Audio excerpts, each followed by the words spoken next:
Thyroid అనగానే ముందుగా మనకు హార్మోన్ సమస్యలే గుర్తుకొస్తాయి. నిజానికి థైరాయిడ్తో హార్మోన్ సమస్యలే కాదు, క్యాన్సర్ ప్రమాదము ఉంది. థైరాయిడ్ గ్రంథిలో ఒక్కోసారి క్యాన్సర్ కణుతులు కూడా పురుడు పోసుకుంటూ ఉంటాయి. గొంతు కింది భాగంలో వాపులా ఉబ్బి కనిపిస్తున్నా, రోజులు గడుస్తున్నా బొంగురు గొంతు తగ్గనప్పుడు థైరాయిడ్ గ్రంథిలో ఏదో సమస్య తలెత్తిందని అనుమానించాలి. తొలి దశలోనే పసిగడితే థైరాయిడ్ క్యాన్సర్ నుంచి తేలికగానే బయటపడొచ్చు. థైరాయిడ్ క్యాన్సర్ గురించిన పూర్తి వివరాలని డాక్టర్ని అడిగి ఇప్పుడు తెలుసుకుందాం. థైరాయిడ్ గ్రంథిలో కనిపించే గడ్డలన్నీ క్యాన్సరేనా? థైరాయిడ్ గ్రంథిలో కనిపించే గడ్డలు అన్నీ క్యాన్సర్వి కావండి. మ్యాక్సిమం అనేవి నార్మల్ బినైన్ గడ్డలు అనేవి ఉంటాయి. వీటిని థైరాయిడ్ నాడ్యూల్స్ అని చెప్పి అంటామండి. గాయిటర్ అని చెప్పి థైరాయిడ్ గ్లాండ్ మొత్తం కొన్నిసార్లు వాస్తుందండి. ఇది మన కామన్గా ఏంటంటే మన దేశంలో నార్త్ ఇండియాలో బాగా కనిపిస్తాయండి. ఈ మధ్యకాలంలో ఏంటంటే ఒక 20 yearsగా అయోడైజ్డ్ సాల్ట్ అనేది అమ్మటం అనేది గవర్నమెంట్ అనేది మ్యాండేటరీ చేయటం వలన మనకి సౌత్ ఇండియాలో అయితే అయోడిన్ డెఫిషియన్సీ అనేది లేదండి. కానీ సౌత్ ఇండియాలో మెయిన్గా మనకు వచ్చే ప్రాబ్లము హ్యాషిమోటోస్ థైరాయిడైటిస్ అండి.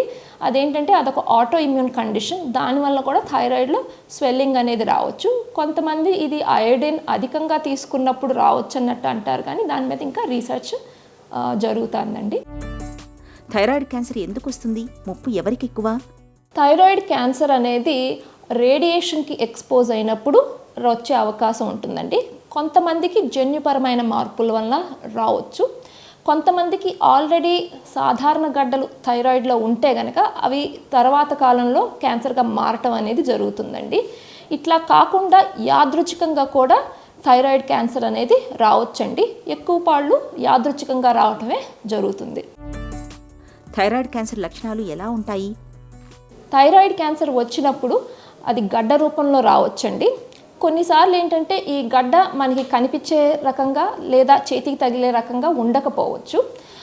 కొంతమందికి ఏంటంటే ఆల్రెడీ గడ్డ చాలా కాలం నుంచి ఉండి కొత్తగా స్వరంలో మార్పు రావటం, లేదా మింగుడులో ఇబ్బంది పడటం, లేదా ఊపిరి పీల్చుకోవటంలో ఇబ్బంది కలగటం, లేదా మెడలో నొప్పి రావటం అనేది జరగవచ్చు. ఇవన్నీ కూడా థైరాయిడ్ క్యాన్సర్కి సంబంధించిన లక్షణాలు కావచ్చండి. కొన్నిసార్లు థైరాయిడ్లోనే కాకుండా ఈ థైరాయిడ్ క్యాన్సర్ అనేది మెడలో ఉన్న లింఫ్ గ్లాండ్స్కి కూడా పాకొచ్చండి. అవి మెడల యొక్క పక్క భాగాల్లో లేదా ముందు భాగంలో ఉండే అవకాశం ఉంటుంది. సో థైరాయిడే కాకుండా ఈ పక్కన ఎస్పెషల్లీ లింఫ్ నోడ్స్ అనేవి ఉంటే కనుక అవి థైరాయిడ్ క్యాన్సర్కి బాగా అనుమానాస్పదం అని చెప్పుకోవచ్చండి. థైరాయిడ్ క్యాన్సర్ తాలూకు తీవ్రస్థాయి సమస్యలు ఎలా ఉంటాయి? థైరాయిడ్ క్యాన్సర్లో అన్నిటికంటే కామన్గా ఉండే టైప్ పాపిలరీ థైరాయిడ్ క్యాన్సర్ అండి. నెక్స్ట్ కామన్ అనేది ఫాలిక్యులర్ థైరాయిడ్ క్యాన్సర్. ఈ రెండు థైరాయిడ్ క్యాన్సర్స్ని డిఫరెన్షియేటెడ్ థైరాయిడ్ క్యాన్సర్స్ అని అంటారండి. యూజువల్లీ డిఫరెన్షియేటెడ్ థైరాయిడ్ క్యాన్సర్ వల్ల ప్రాణాపాయం అనేది ఉండదండి. ఈ క్యాన్సర్స్ అనేవి వెల్ డిఫరెన్షియేటెడ్గా ఉన్నప్పుడు మెటాస్టాటిక్ అంటే వేరే అవయవాలకి పాకినప్పటికీ కూడా అవి యూజువల్లీ లైఫ్ స్పాన్ మీద ఎఫెక్ట్ అనేవి చూపించవు. కాకపోతే డేంజరస్ థైరాయిడ్ క్యాన్సర్స్ కొన్ని ఉన్నాయి. Purely differentiated thyroid cancer and medullary thyroid cancer and anaplastic thyroid cancer. ఇలాంటి క్యాన్సర్స్ వల్ల ప్రాణానికి ముప్పు అనేది ఉండొచ్చండి. ఈవెన్ మెడులరీ థైరాయిడ్ క్యాన్సర్కి కొన్ని వేరే మెడిసిన్స్ అనేవి వాడటం జరుగుతుంది.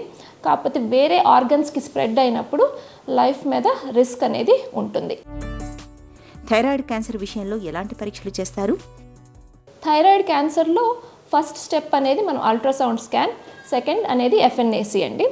మనకి ఎఫ్ఎన్ఏసి అండ్ థైరాయిడ్ స్కాన్ అనేవి అన్నిసార్లు కన్ఫర్మేటరీగా ఉన్నాయని అయితే చెప్పలేకపోవచ్చు. మనకి స్కాన్లో అనుమానం ఉండి ఎఫ్ఎన్ఏసి అనేది 100% అనేది అంటే అసలు ఉండదండి. బట్ 97% వరకు అది డిటెక్ట్ చేసే ఛాన్స్ ఉంటుంది. అది అంత హై స్కోర్ లేకపోయినా 15% రిస్క్ ఉంది అని చెప్పినా కూడా మనం యూజువల్లీ థైరాయిడ్ క్యాన్సర్కి సంబంధించిన ఫస్ట్ స్టెప్ అంటే టోటల్ థైరాయిడెక్టమీ సర్జరీ అనేది చేస్తామండి.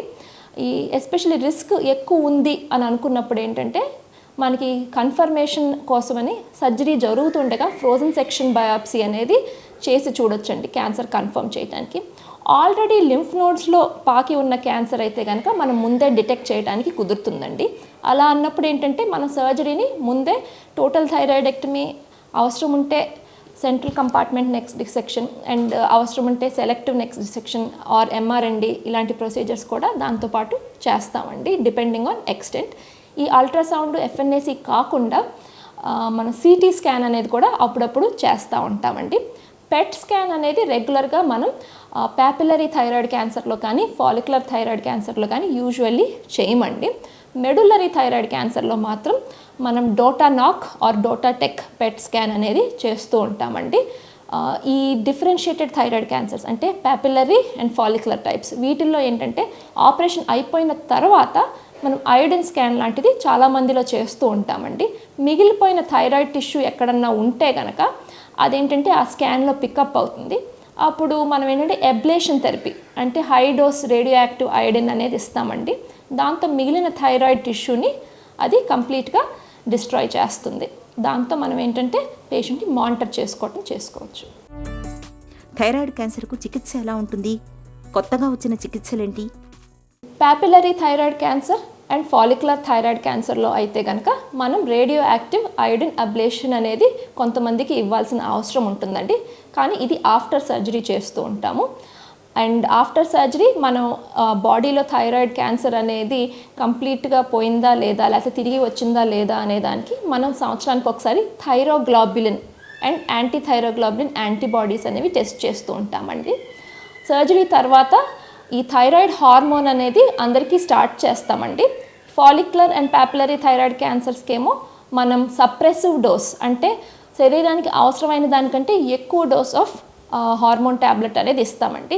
దీనివల్ల ఏంటంటే అక్కడక్కడ థైరాయిడ్ కణాలు ఏమైనా మిగిలిపోయి ఉంటే కనుక మనకి వాటిని ఈ మెడిసిన్ అనేది సప్రెస్ చేయడం జరుగుతుంది.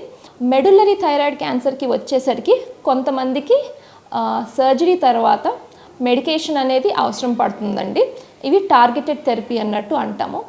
ఎనాప్లాస్టిక్ థైరాయిడ్ క్యాన్సర్కి వచ్చేసరికి మనకి దానివల్ల కొన్నిసార్లు థైరాయిడ్ గ్లాండ్ అనేది ఈ స్వరపేటికి కానీ లేదా ట్రేకియాని కానీ ఇన్వేడ్ చేయటం అనేది జరుగుతుంది.